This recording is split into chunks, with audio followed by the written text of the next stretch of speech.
So some keen-eyed viewers might have realized a look change, a very specific look change in the last 3 videos. And that is like this one, or this one.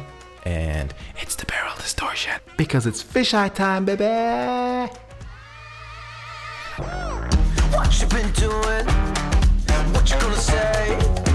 How you gonna feel at the end of the day? Do you ever wonder if it ever gets old? Does all that glitter leave you shining like gold? We don't let nobody tell us what to do. Nothing more to say and nothing left to prove. No misunderstanding, all you know is true. Everything is golden, every day is new.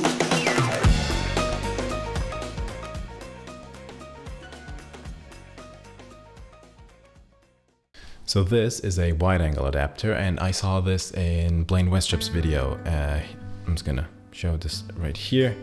Is it focusing on me? It's focusing on me. At first I was like, meh, I don't really need anything like specialty shots, kind of like stuff. I don't really need to do that.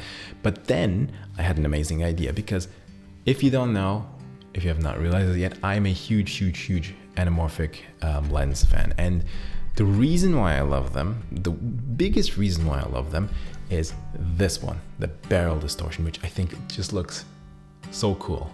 It looks like really, it takes you into the whole thing again. And then comes also the bokeh and, you know, the focus fall off, which I really love. Anamorphic flares I think are a bit overrated. That's a whole nother video, but yeah, okay, whatever. So this is an adapter. So this is not a lens, it's just an adapter. It costs 30 euros, which is pretty cool. It screws on top of your existing lens, and it looks something like this. This is how it looks. It has this macro layer and then the wide angle adapter. It is 58 millimeters, so you might need some step up or step down rings. So just so you know. And like I said, it just screws on top of your lens, and then voila. So this macro layer, you can actually unscrew this macro layer, but somehow, I don't know, maybe it's not able to do that, but if you unscrew this one and you just put this on, you can't put it on. Like, it doesn't really work. Maybe there's a way, maybe I haven't found it, but you know, just something to think about. You can also use just the macro layer, which I don't really know how it would look. Ew, looks weird. Wow. Okay, sorry. All right. So this means with everything, it makes your focal length 0.35 times wider. What does that mean? If you have a 20 millimeter lens or a 20 millimeter focal length, it will become 7 millimeters. And if you have 24 millimeters, it will become 12.5 millimeters. If you have 70 millimeters, 24.5 millimeters. So, you know, you just widen the field of view. And I have the Tamron 17-70 lens on Sony ZV-E10 with 24 millimeters in that one, with active stabilization on, which is right now not on, but if you put it active stabilization on, you can just punch in a little bit too. It doesn't really matter.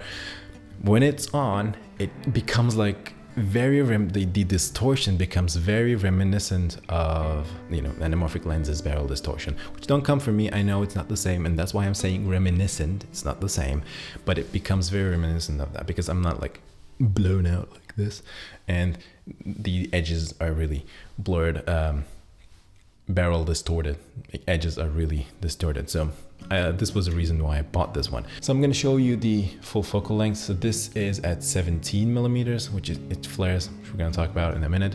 So this is at the full 17 millimeters. We're going to punch into 24 millimeters. Is at 24 millimeters. I'm going to punch into 35 millimeters.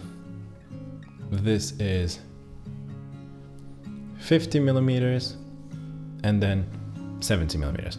Now, I'm going to talk about one thing in this view because I think it just fits, and that is you lose a lot of sharpness because it has a macro layer, and then, you know, the center will be sharp.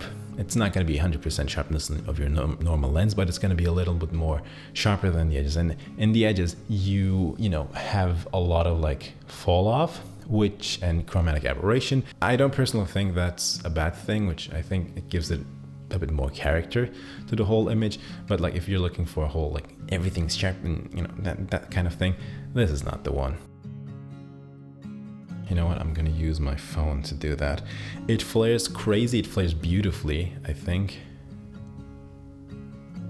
Are we getting good ones? Yeah, I mean, we're getting okay ones.